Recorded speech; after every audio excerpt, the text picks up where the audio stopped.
오늘은 여러분과 함께 암모스의 하나님이라는 주제를 가지고 은혜를 받고자 합니다. 하나님의 말씀 요한일서 1장 9절입니다. 요한일서 1장 9절. 요한일서 1장 9절 우리 다 같이 봉독합니다. 시작. 만일 우리가 우리 죄를 자백하면 저는 미쁘시고 의로우사 우리 죄를 사하시며 모든 불의에서 우리를 깨끗게 하실 것이요. 아멘. 암모스의 하나님이라는 뜻은 용서하시는 하나님이라는 뜻입니다. 하나님의 이름 중에 암모스가 있습니다.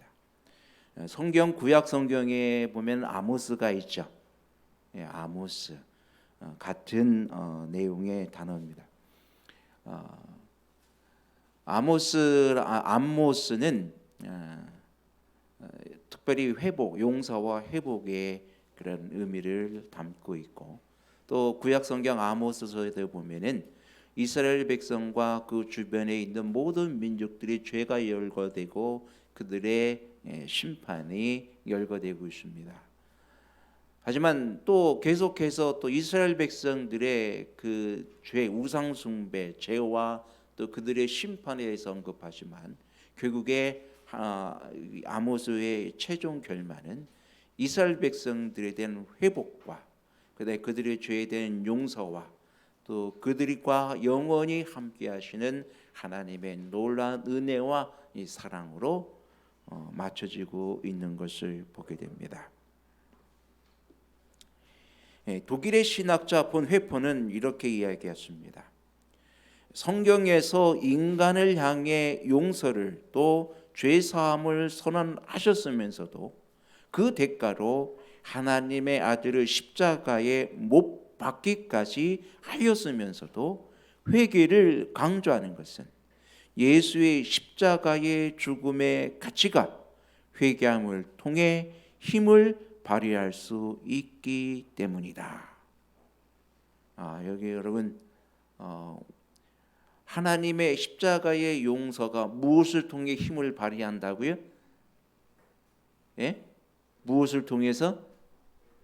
회개함을 통해서. 이미 하나님께서 다 모든 것을 이미 다 용서를 베풀어 놓으셨어요. 근데 그것이 그것의 효력이 언제 적용이 되냐요? 언제 적용이 되냐면 사람들이 뭐 할 때? 회개할 때.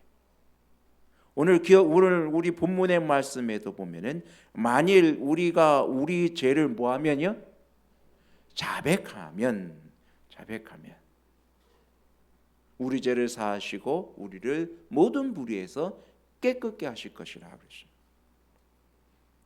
여러분이 탕자가 누가복음 15장에 보면 탕자가 이제 집을 나갔어요. 근데 아버지는 이미 집을 나간 아들을 용서했습니까? 예? 이미 용서했습니다. 근데 그 용서가 그에게 적용되는 시점이 언제예요? 탕자가 집을 향하여 돌아올 때. 아버지가 그의 아들을 안고 선포한 말이 있죠.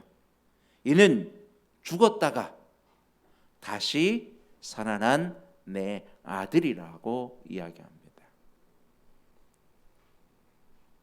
그렇습니다. 이미 그 용서하셨지만 아버지는 그 아들을 용서했지만 하지만 그 아들이 본인이 용서를 받은 때는 언제예요?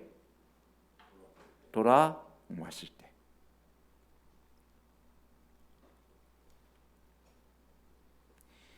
톨스토이는 이렇게 이야기합니다. 서로 용서하라. 이 세상에서 화평하게 지낼 수 있는 방법은 하나밖에 없다. 그것은 용서다. 그랬습니다. 하나님께서는 우리와 화평하기를 원하세요. 우리와 평강하기를 원하십니다. 그래서 하나님은 우리의 죄를 뭐 하셨어요? 용서하십니다.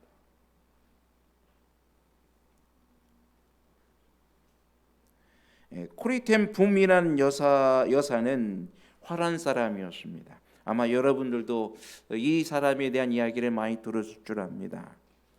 2차 대전 중 쫓기는 유대인을 숨겨주었다는 이유로 온 가족이 나치 수용소에 갇혔고 혹독한 고문 끝에 온 가족이 다 죽임을 당했습니다. 이 코리템 붐이라는 이 여성만 구사일생으로 살아남게 되었습니다. 전쟁이 끝난 다음에 이녀는 이 코리템 붐이라는 여인은 전도자가 되었습니다. 온 세계에 다니며 용서의 복음을 전했습니다. 그녀가 용서의 메시지를 전하는 곳마다 놀라운 변화가 일어났고 수많은 사람들이 큰 감동을 받았어요. 독일에서 그가 집회를 청하여 이제 특별 집회를 가졌는데 수많은 사람들이 몰려왔습니다. 어느 날 저녁 집회를 마치고 돌아가는 사람들과 악수를 나누고 있을 때 자기 손을 잡는 한 노신사를 바라보게 되었습니다. 그를 본 순간 그녀의 피가 거꾸로 솟았다고 그랬어요. 그 사람은 바로 자기 가족을 고문하여 죽게 만든 그 장본이었다고 그랬습니다. 그 순간 그녀는 마음속에 하나님은 온 세상 사람을 다 용서해도 이 사람만은 용서할 수 없습니다라고 그의 마음속에 부르짖게 되었습니다. 그때 그의 마음속에 또 다른 주님의 음성이 들려왔는데 나는 그 사람까지도 구하기 위하여 십자가를 졌노라고 하는 말씀이 들렸다고 했습니다. 그녀는 예수 그리스도의 사랑과 용서의 은총을 힘입어서 그에게 내가 당신을 용서합니다라고 하는 이야기를 해 주었다고 합니다. 그가 용서하는 그 순간에 자신의 생애에서 가장 큰 기쁨을 얻었다고 고백했습니다.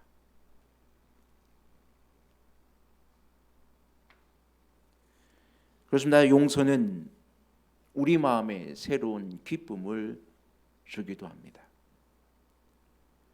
하나님께서는 우리를 용서하시기 위하여 많은 대가를 지불하셨습니다.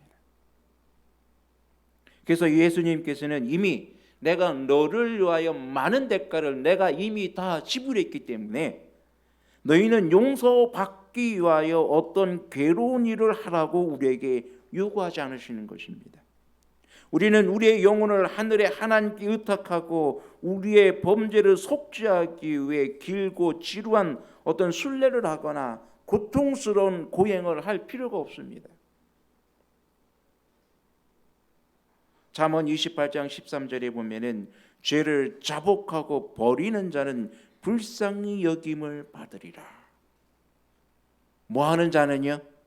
죄를 자복하고 버리는 자는 불쌍히 여김을 받겠다 하십니다. 그래서 성경에 보면은 이렇게 용서에 대하여 이렇게 선포하십니다. 시편 103편 13절 14절에 보면은 시편 103편 13절 14절에 보면은 아비가 자식을 불쌍히 여긴 같이 여호와께서 자기를 경외하는 자를 불쌍히 여기시나니 이는 저가 우리의 체질을 아시며 우리가 진토임을 기억하심이로다. 그렇습니다. 아비가 자식을 불쌍히 여긴 같이 주님께서는 자기를 경외하는 자를 주님 앞에 회개하며 나오는 모든 사람을 우리 하나님을 불쌍히 여기시고 우리의 체질을 아신다 그랬어요. 우리 체질이 어떤 체질일까요? 금방 예수님 잘못했다고 말해놓고 나가서는 또 뭐예요? 그 짓을 또 하고 있는 우리의 체질을 아신다. 우리의 연약함을 아시니. 여러분, 이스라엘 백성들이 하나님 앞에 우리가 하나님의 법을 지키겠습니다라고 이야기하고 그들이 맹세하고 우리가 지킬 것입니다라고 언약을 했을 때에 이미 하나님은 그들이 뭐 할 걸 하셨어요? 우상 숭배할 걸 하셨어요. 자기를 배반할 걸 하셨어요.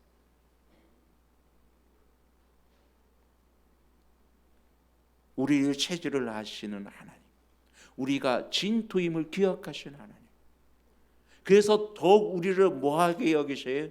우리를 불쌍히 여기시는 것입니다. 예레미야 3장 13절에 보면은 너는 오직 내 죄를 자복하라 이는 내 하나님 여호와를 배반하였음이라고 말씀하십니다. 오늘 본문의 말씀 중에서 만일 우리가 우리 죄를 자백하면 저는 미쁘시고 의로사 우리 죄를 사하시며 모든 불의에서 우리를 깨끗게 하실 것이요. 이사야 44장 22절에 있는 말씀 봅니다. 이사야 44장 22절에 보면은 내가 내 허물을 빽빽한 구름에 사라진 같이 내 죄를 안개에 사라진 같이 도말하였으니 너는 내게로 돌아오라 내가 너를 구속하였습니다. 이사야 1장 18절과 19절에 보면은 오라 우리가 서로 변론하자 너의 죄가 주홍 같을지라도 눈과 같이 희어질 것이요 진홍같이 붉을지라도 양털같이 되리라. 너희가 즐겨 순종하면 땅의 아름다운 소산을 먹을 것이요 그랬습니다. 너무 감사하지 않습니까? 내 허물이 빽빽한 구름에 사라진 같이 내 죄를 안개에 사라진 같이 뭐 했다고요? 도말했다. 도말했다. 어느 날 한 아이가 엄마한테 엄마 도말이 뭐야? 도말이 무슨 말이야? 그랬더니 이제 그 엄마가 야, 너 어저께 막 낙서하던 거 네가 쓴 것 좀 갖고 와봐. 그랬더니 그 아이가 엄마 그거 갖고 오면서 엄마 내가 여기 써 있던 거 이거 다 지워갖고 뭐라고 써 있는지 전혀 아무것도 없어. 그랬더니 엄마가 그래 이것이 바로 도말이야.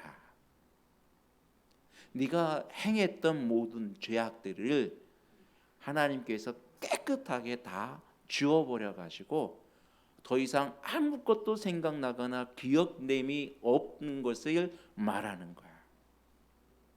그렇습니다. 여러분 이 용서라고 하는 것은 생각하지 않는 거죠. 기억하지 않는 거예요. 뭐 하는 거예요?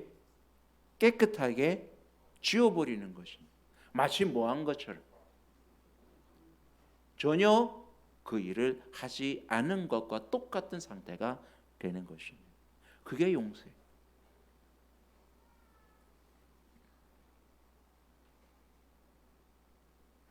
그래서 예수님께서는 예레미야 31장 3절에 내가 무궁한 사랑으로 너를 사랑하는 거로 인자함으로 내가 너를 인도하였다 하였노라. 무궁한 사랑으로.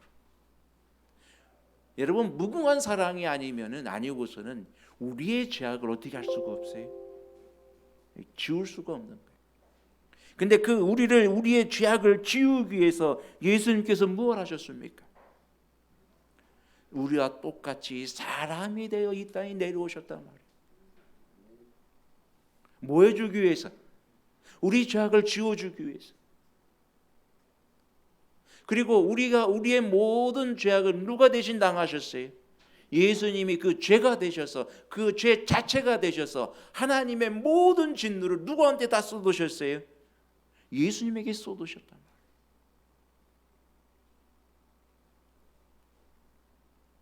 그래서 우리는 영원한 죽음에서 뭐에 됐어요? 해방이 됐어요.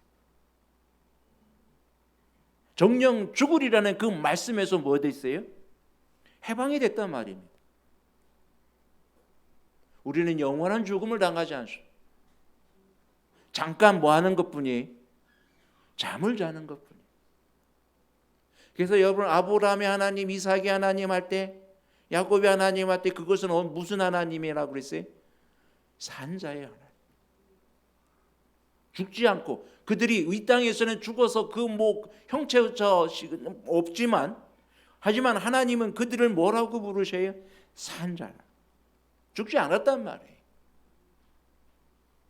그냥 잠을 자고 있을 뿐이에요. 이와 같이 우리의 모든 죄악을 용서하시는 하나님. 무엇을 통해서요?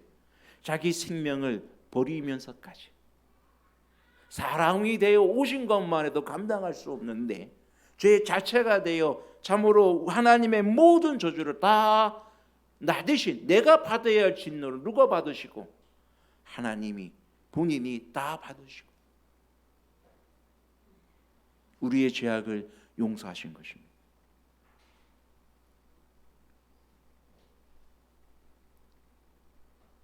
여러분, 우리 하나님께서 이 길을 걸으신 것은 참으로 신비입니다. 하나님의 사랑은 이렇게 우리의 모든 죄를 용서하기 위하여 결코 상상할 수 없는, 우리가 이해할 수 없는 그런 사랑을 누구를 우리에게, 바로 나에게 쏟아 부으신 것입니다. 그러면 누구든지 뱀에게 물린 자, 즉 죄악으로 죽어가는 수많은 사람들이 죄 자체가 되어 십자가에 죽으신 예수 그리스도를 바라보는 누구든지 다 다시 살게 하는 놀라운 구속의 역사를 이루신 것을 보게 됩니다. 치료봉사 181페이지에 보면 이렇게 기록하고 있습니다. 그들이 기도로서 하나님을 쳐다보게 하라. 시험에 정복당한 많은 사람들은 그들이 실패 때문에 굴욕감을 느끼고 또 그들이 하나님께 접근하는 것이 소용없는 일이라고 생각한다. 그러나 그와 같은 생각은 원수의 암시에 속한 것이다. 그들이 죄를 지었으므로 기도할 수 없다고 생각하거든 바로 그때가 기도할 때라는 것을 그들에게 말해주라. 그들은 부끄럽게 생각하고 진정으로 자신을 낮출지도 모른다. 그러나 그들의 죄를 자복하면 미쁘시고 의로우신 예수님께서는 그들의 죄를 용서해 주고 그들을 모든 불의에서 깨끗하게 해 주실 것이다. 여러분, 우리는 남을 비방하거나 그 사람의 지은 죄로 인하여 그 사람을 비판하거나 험담하거나 하는 것은 옳은 일이 아닙니다.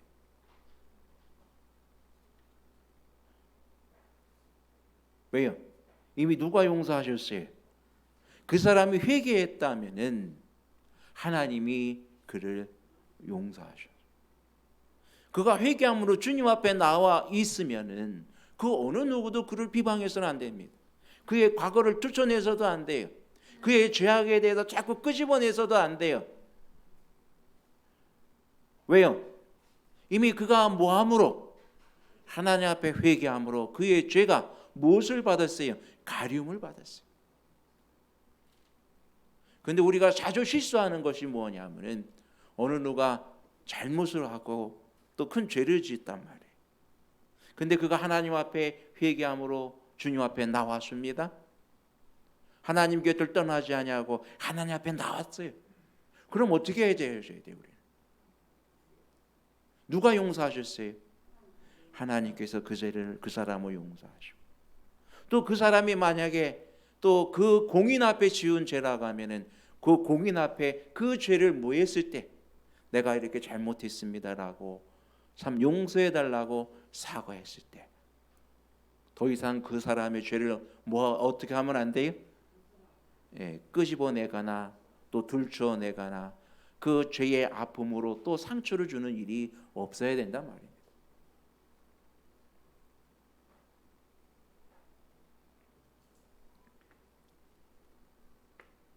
이것이 용서하시는 하나님의 뜻입니다. 너희 형제가 죄를 범하면 몇 번까지 용서하라고요? 70번이 7번. 사실 여러분, 베드로가 내 형제가 죄를 범하면 몇 번까지 용서해 주리까? 7번까지 하리까라고 한 것은 여러분 사실 베드로는 엄청나게 많이 부른 거예요. 우리의 인간의 성격상 몇 번이 한계점이에요, 대부분. 예? 예. 이 3, 4번이라고 해서 이 3번이 한계점. 첫 번째, 두 번째, 이 세 번째는 도무지 못 참아요. 이제 너는 땡이야. 예. 여러분이 그 3번까지 한계점인데 몇 번까지요? 완전수인 7번까지. 그러니까 예수님이 얼마큼 용서하라고 그랬어요? 70번씩 7번을 하라고 그랬어요. 다음이 없는 하나님의 용서입니다. 그래서 여러분, 이 죄는요, 이 문둥병과 같다 그래요. 이 죄의 문둥병은 이 뿌리가 깊고 치명적이라 인간의 능력으로는 깨끗함을 받을 수 없는 병입니다. 그래서 온 몸은 병들었고 온 마음은 피곤하였으며 발바닥에서 머리까지 성한 곳이 없이 상한 것과 터진 것과 새로 맞은 흔적뿐이라고 이사야 1장 5절 6절에 보면 이야기하고 있습니다. 그러나 인성을 쓰고 오신 예수님은 더럽힘을 받지 않으십니다. 그 문둥병자가, 그런 문둥병자가 주여 원하시면 저를 깨끗하게 하실 수 있나이다라고 믿음으로 말을 하면 내가 원하노니 깨끗함을 받으라고 말씀하시는 것입니다. 여러분, 우리의 어떤 개인적인 어떤 그 문제, 개인적인 어떤 그 소망은 그 우리의 기도가 지체될 수도 있어요. 그죠? 예? 예, 지체될 수 있어요. 하지만 하나님께서 분명한 것은 뭐에 대한 기도는, 내 죄를 회개하고 용서해 달라는 기도는 그 즉시 응답됩니다. 내가 뭐 하는 동시, 회개하는 동시, 이미 내 말이 내 입에서 나오기도 전에 예수님은 우리를 맞으러 나오신다고 그랬어요. 내가 너희 죄를 용서했다. 그래서 너는 기뻐하라, 즐거워하라고 하시오.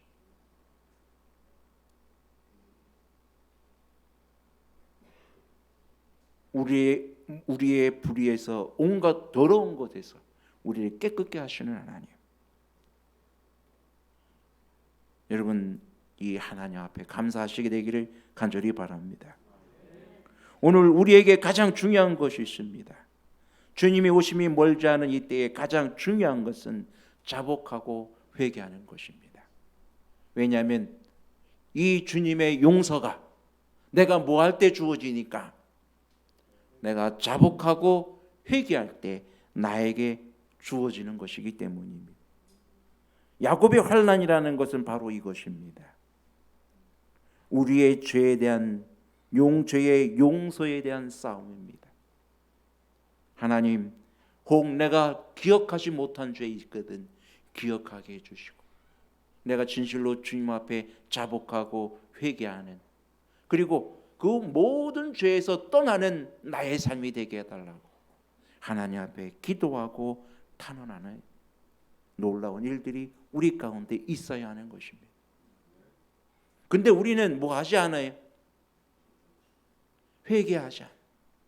잘못을 범하고 있으면서도 회개하지 않아요. 나태하게 생활하고 있으면서도 회개하지 않아요. 타성에 젖어 있으면서도 회개하지 않아요. 하나님 앞에 진실함으로 자기의 모든 내 자신을 드리게 힘쓰지 않습니다. 여러분, 우리는 진실함으로 회개해야 합니다. 하나님 앞에 용서를 구해야 합니다. 내가 잘못하고 내가 나태하고 내 신앙생활에 혹 기도하지 않은 죄들, 하나님의 말씀을 보지 않은 죄들, 혹 이웃에게 친절하게 대하지 못한 모든 죄악들, 혹 부지 중에 행한 나의 모든 죄들을 용서받기 위해서 하나님 앞에 늘 회개의 기도를 드려야 합니다. 내 마음을 전적으로 하나님 앞에 내어 맡길 때에 하나님께서 주신 그 모든 축복들이 우리에게 쏟아져 부어 내리는 것입니다. 하나님은 우리 가운데 함께 하십니다. 만약 우리가 다시 회개할 것 없는 회개를 경험하지 아니하고 죄를 미워하는 가운데서 심령이 참된 겸비와 통회하는 정신으로 우리 죄를 자복하지 아니했을 것 같으면 우리는 아직 진정으로 죄의 사유를 구한 것이 아니요, 또한 우리가 진정으로 구하지 아니했으면 우리는 아직 하나님의 평강을 얻지 못한 자이다라고 종로의 계단 37페이지에 기록하고 있습니다. 뭐 하지 아니하면은요, 진실하게 자백하지 아니하면.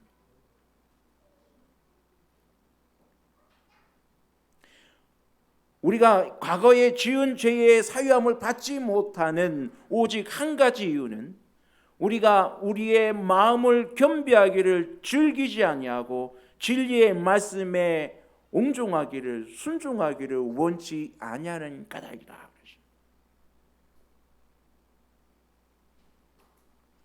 여러분, 우리 상한 마음을 치유하기를 기뻐하시는 하나님,